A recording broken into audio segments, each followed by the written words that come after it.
Hello, my name is Frank Christensen and I'm the coordinator of officials for IFAF in Europe. This is the second of 7 training tapes dealing with targeting. And today we're specifically looking at players on the ground and what happens when they get hit and how much is targeting and how should we cover this. But before we get to the game film, let's have a look to see what the rulebook and the MOFO have to say on this topic. In the rulebook, we start with the definition of a defenseless player.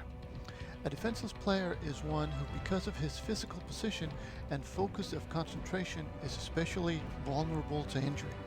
When in question, a player is defenseless. Examples of defenseless players include, but are not limited to: A player in the act of or just after throwing a pass. B, a receiver attempting to catch a forward pass or in position to receive a backward pass, or one who has completed a catch and has not had time to protect himself or has not clearly become a ball carrier. C, a kicker in the act of or just after kicking a ball or doing the kick or the return. D, a kick returner attempting to catch or recover a kick, or one who has completed a catch or recovery and has not had time to protect himself or has not clearly become a ball carrier. E, a player on the ground, which is also the focus of this training tape. F, a player obviously out of the play. G, a player who receives a blindside block. H, a ball carrier already in the grasp of an opponent and whose forward progress has been stopped. I, a quarterback anytime after a change of possession. And finally, J, ball carrier who has obviously given himself up and is sliding feet first. Rule 235 goes on to define targeting.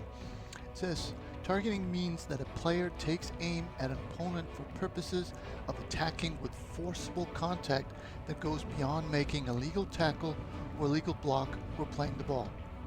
Some indicators of targeting include, but are not limited to: A, launch. A player leaving his feet to attack an opponent by an upward and forward thrust of the body to make forcible contact in the head or neck area. B, a crouch followed by an upward and forward thrust to attack with forcible contact at the head or neck area, even though one or both feet are still on the ground. C, leading with helmet, shoulder, forearm, fist, hand, or elbow to attack with forcible contact at the head or neck area. And D, lowering the head before attacking by initiating forcible contact with the crown of the helmet. In Rule 913, crown of the helmet is defined. No player shall target and make forcible contact against an opponent with the crown of his helmet. The crown of the helmet is the portion of the helmet above the level of the top of the face mask. This foul requires that there be at least one indicator of targeting. When in question, it is a foul.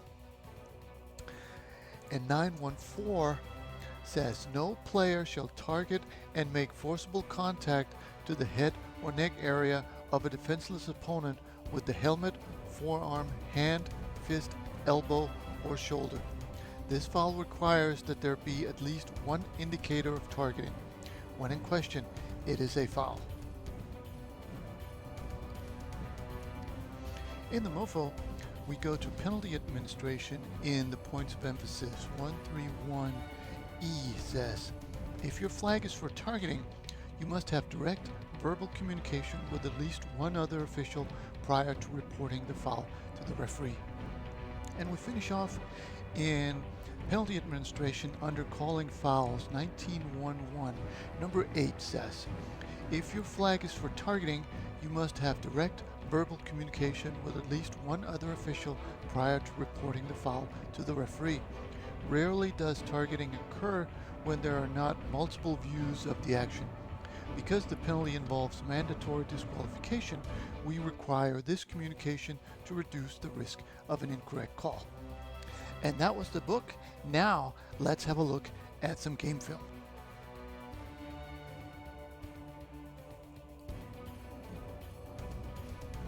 On this first play, we're looking at the left tackle, so actually the tackle on the right side of the screen.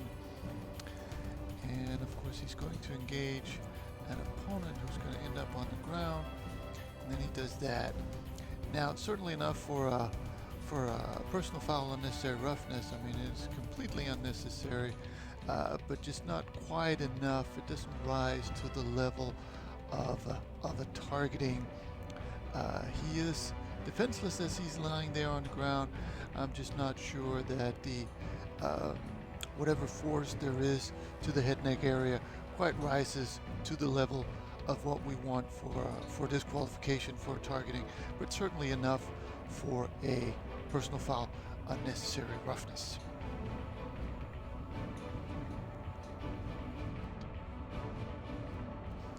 So if we're comparing the previous play to this one, the action against the runner here, we get a good idea of what the difference is. I think here we've got clear contact to the helmet.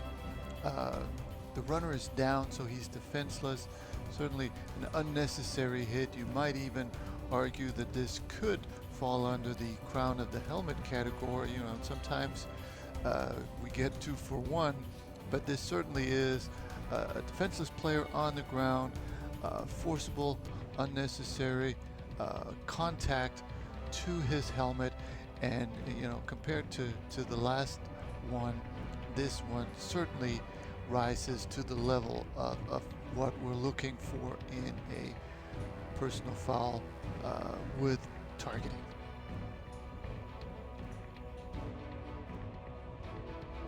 On this last play, again, we're looking at the runner, and you know, compared to the previous one, there really just isn't enough contact here. I'm not even sure I would have a talk to here. There's just no real contact to the head. I mean, he is down, he is defenseless, but this just looks like a regular tackle to me, and we don't really see any indicator. We don't really see any forcible contact to the helmet or the head neck area. So in my book, this is a perfectly legal play. So that was the comparison between legal and illegal. I hope it made sense, and I hope you found something you can use on the field.